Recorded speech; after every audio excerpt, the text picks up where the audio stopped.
Hey everyone, in this video I'm going to review the course Graduate Intro to Operating Systems that I took as part of Georgia Tech's online Masters of Science in Computer Science.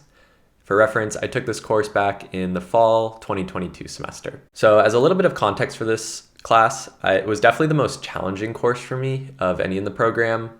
I wouldn't say that it's necessarily the most difficult, although it's probably in the top 3 or so of most difficult classes I took in the program. Really, it was the most challenging because of other things that were going on in my life. So I did a job change at the beginning of this semester and was busy with that new job, getting onboarded. And my partner and I were also looking for houses during this entire semester too. So this class was difficult, and I would also say extenuating circumstances also made this class very challenging. So this video is going to be structured a little bit differently just because this class is structured a little bit differently. This class is basically 2 classes in one. There's a lecture portion where you watch lectures, you read papers, and then you have exams on those topics. And then the other half of the class is 3 projects that you code in C or C++. So as for the lecture portion of the class, it's really good. It's super comprehensive. You look at all kinds of topics in operating systems. So you look at things like system calls to the kernel, you look at multi-threading and using mutexes to lock certain parts of the program. You look at inter-process communication, you look at virtualization, you look at remote procedure calls. So it's a really comprehensive look at operating systems, and you also go pretty in depth into a lot of these topics, which is really fun. The lectures are pre-recorded, but they're really good. They use metaphors to make some of these more challenging topics a little bit more approachable because operating systems can be a pretty difficult subject. I would also say that the papers are interesting. They look at either operating systems research in the past, or you look at the way that different operating systems were architected from papers in industry. There's also 2 exams, and I would say overall that these are a really fair assessment of the knowledge that you gain from the lectures and the papers. They are a lot fewer questions than a class like computer networks, which I reviewed in my previous video.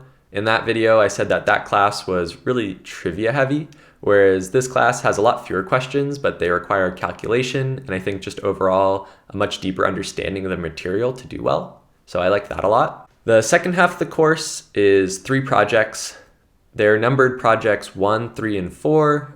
I think in the past there was a project 2 that either now is optional or extra credit or just not offered. The first 2 projects are written in C, and the final one is written in C++. In the first project, you build a web client and a web server in the first half, and then in the second half you make it multi-threaded so that the client and the server can handle multiple requests concurrently. The client and the server are written in C, and you use Linux system calls in order to accomplish the tasks. For this project, Beej's Guide to Network Programming, as well as the Linux Programming Interface textbook, are really helpful resources. Project 3 is an extension of the first project. In this one, you build a proxy server so that instead of retrieving files from disk with the bespoke getFile protocol, you actually retrieve them from the web using the HTTP protocol. And in the second half of this project, you implement a cache on the proxy server so that you can more performantly retrieve data that was already queried from the proxy server. The cache is implemented using a shared memory architecture, specifically inter-process communication. Project 4 is implemented in C++ compared to C in the first 2 projects. In this project, we use gRPC to perform remote procedure calls so that we can retrieve files from a remote server. In the second part of this project, we implement a cache and also implement a very simple distributed file system. I actually didn't do this part of the project, so I can't speak to it too much. I was feeling pretty burnt out by the end of the semester, so I ended up just taking the 40% or so on this project and started preparing for the final exam. So in summary, I would say I have basically no complaints about the lecture portion of this class. I think that the lectures are really good. I think that the papers are really well chosen. The exams are also really fair.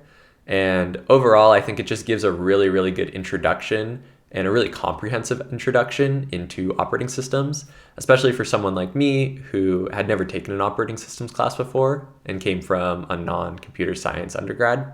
The projects are definitely the challenging part of this class. I think in the first project, I spent upwards of 100 hours or so. In the second project, I spent less than that, but probably around like 70 or 80 hours.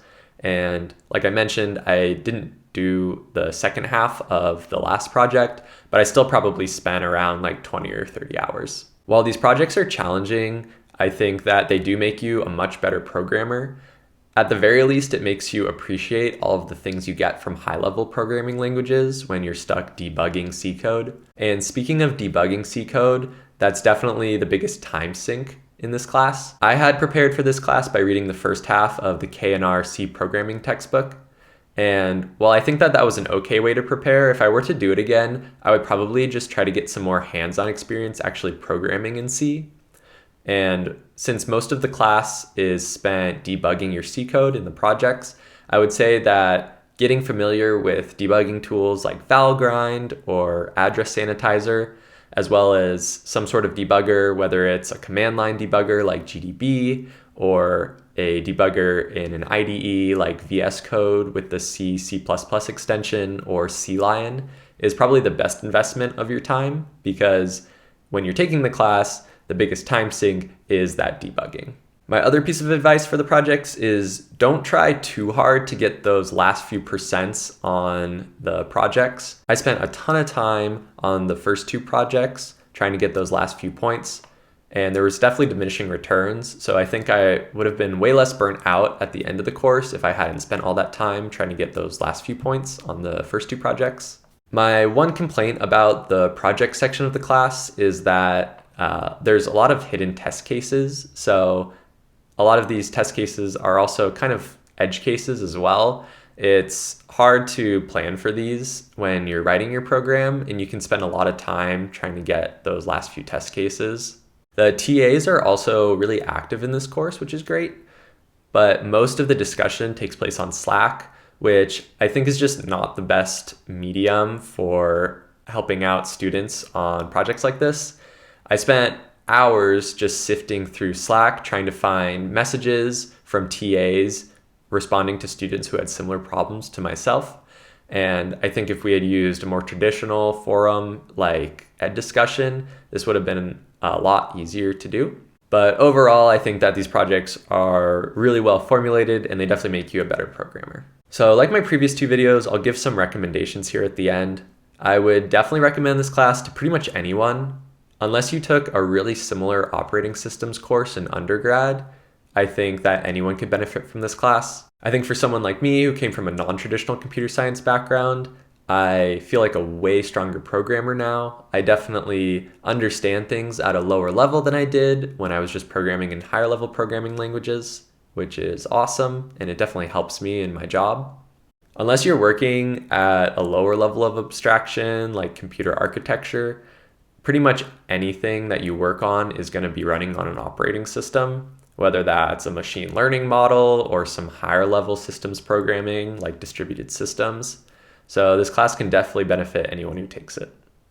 Like I mentioned, I was feeling pretty burnt out at the end of this semester, and it had been a year since I had been in the program, and I'd only taken 3 classes. So I decided in the next semester, spring 2023, I would take 2 classes. I ended up taking human-computer interaction and software development process. I just felt like being halfway done at the end of that semester would just mentally be a lot easier to digest, knowing that I'd completed half the program and only had half left. So in my next video, I will review human-computer interaction, and I will see you then.